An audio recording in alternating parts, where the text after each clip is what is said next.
welcome uli sa ating channel. Sa video natin ito, tatalakayin natin yung ilan sa madadali pa ring command sa AutoCAD. Kaya lang mga boss, kung bago pa lang kayo sa maliit pa lang nating channel, huwag nyo po muna palang kalimutang pindutin yung subscribe. Pero isama nyo na rin po yung like at saka notification bell. Okay, umpisahan na po natin yung topic natin. Ang una nating tatalakayin mga boss na itong point o yung point command. Lipat tayo sa kabilang file, no? Kung halimbawa gagawa ako ng point dito, gagawa muna ako ng rectangle dito ko i-demo. Pagkatapos ang gagawin natin, itatype lang natin yung PO kasi yan yung shortcut command ng point. O palitan ko muna pala yung color para yung point color is color cyan, no? Para mahiwalay siya rito. PO, then enter. O pagkatapos ipipick natin yung mga corner ng rectangle kung dyan natin ilalagay, no? Lalagyan natin ng 4 na point yung corner kung yan nakita natin sa plano.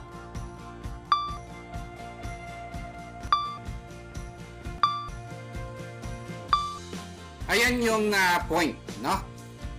Lagi nating ine-enter para ma-execute yung command na point, no? Kasi walang multiple point na command, no? Basta pagkalagay, pick, tapos enter, tapos pick na naman uli, tapos enter, tapos pick hanggang sa malagyan lahat ng point, no? Change ko uli yung color.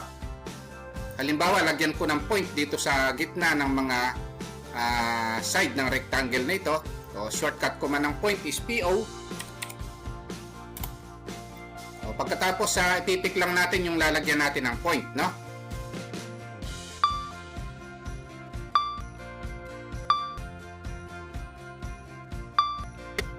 Ayan yung point command. Okay, punta tayo sa ibang topic naman. Okay, ang susunod na command na i-discuss natin, no? Ito namang point type or p-type, no? Halimbawa, gagawa ako ng circle dito. Lalagyan natin ng point. Yung diniscuss natin, nag-point tayo kanina, no? So, ang gagawin natin, meron tayong p-type. O, tatype natin yung p-type o pt. Ito yon, yung point type. Kanina, kaya lumabas yung point na ito kasi nilagay ko yan dito sa point na ito, no? O, halimbawa, kukunin ko ito. Kung anong kukunin natin dito, yun yung lalabas. Ito yung mga lumabas, oh. Kasi sinet ko na kanina yung point na gusto ko. Ito yon. Kaya ito yung lumalabas, no? Pero pag open natin ng AutoCAD, ang default, no? Ito yon. Yung maliit na ito, no? Then okay. Ito yon. Sa totoo lang may mga point dyan, kaya lang hindi natin makita. Maliit yan, no? Kaya kayo, pag nag-point kayo, hindi nyo sinet, ang mangyayari merong point dito, kaya lang hindi nyo makita, no? Kagaya dito sa circle na ito, pag nag-point ako rito, may lalabas na point dyan, pero hindi natin makikita. Yan yung default, no? Kaya dapat, pag nagpo-point tayo, iset muna natin yung point type, no? So, PT. Tapos, iset muna natin dito kung anong gusto nating point, no? Halimbawa, itong X lang na ito, then okay. O, tapos, magpo-point na tayo rito. So, ang point, alam naman natin kanina, PO.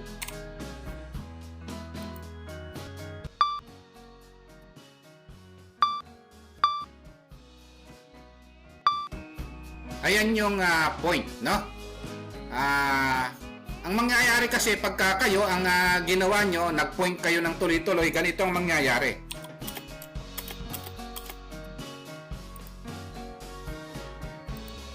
Sinet ko muna yung color para iba naman yung color dito, no?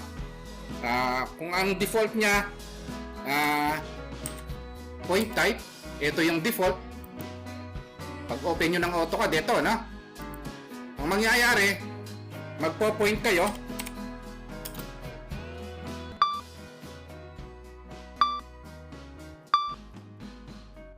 Ito ang makikita nyo, no?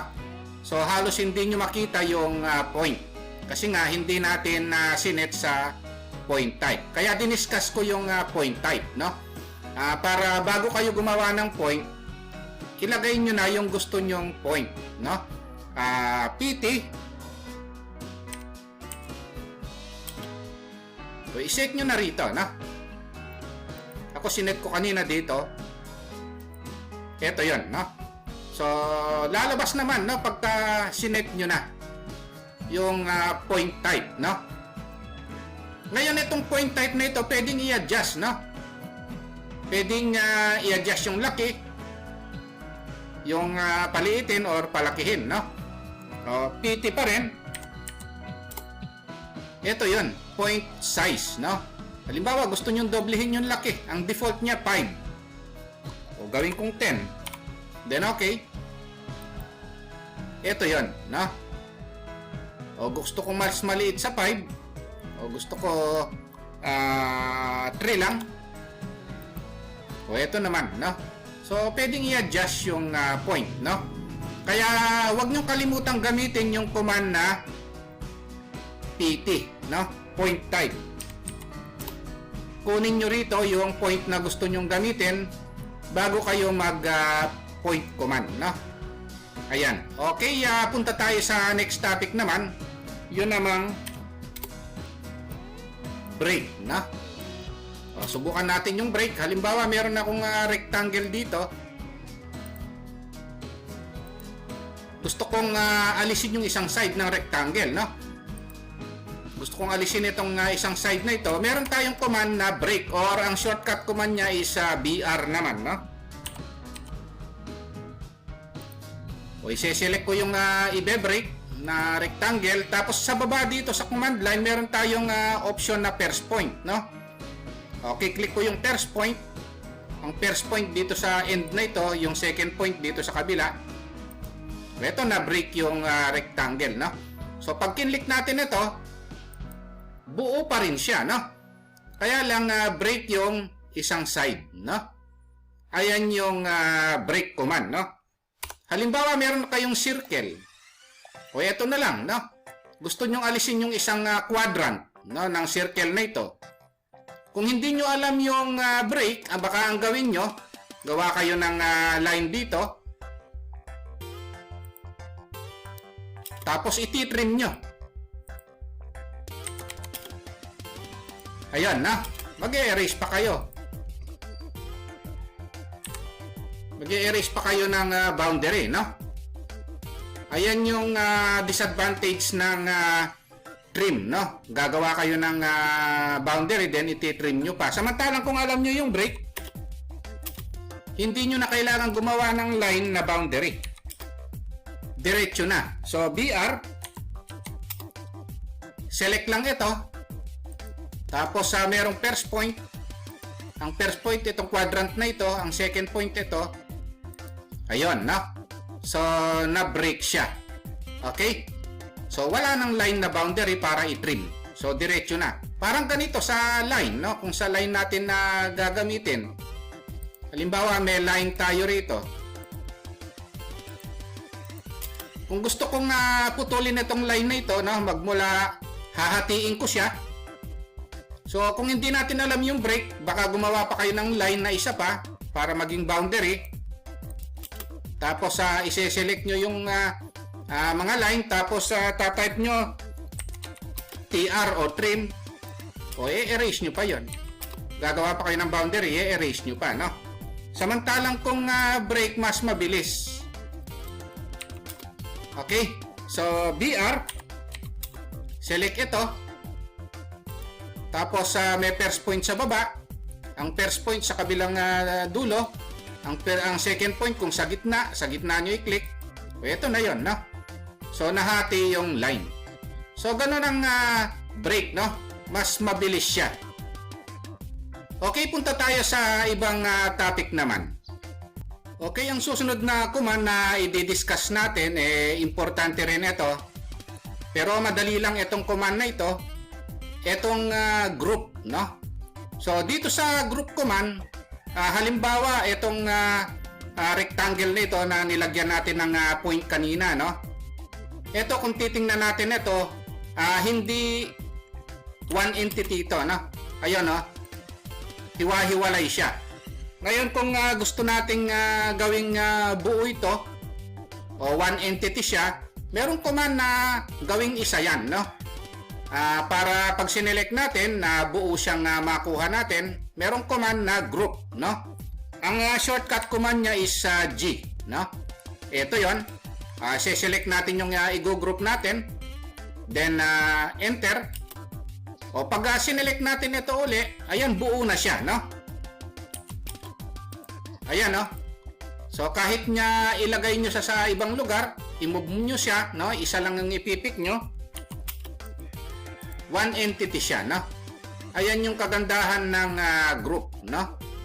O halimbawa, ito naman, gusto nyong gawing one entity ito, i-group nyo lahat ito, yung ginawa nating sample kanina, o i-select nyo lang, either crossing selection or window selection, no?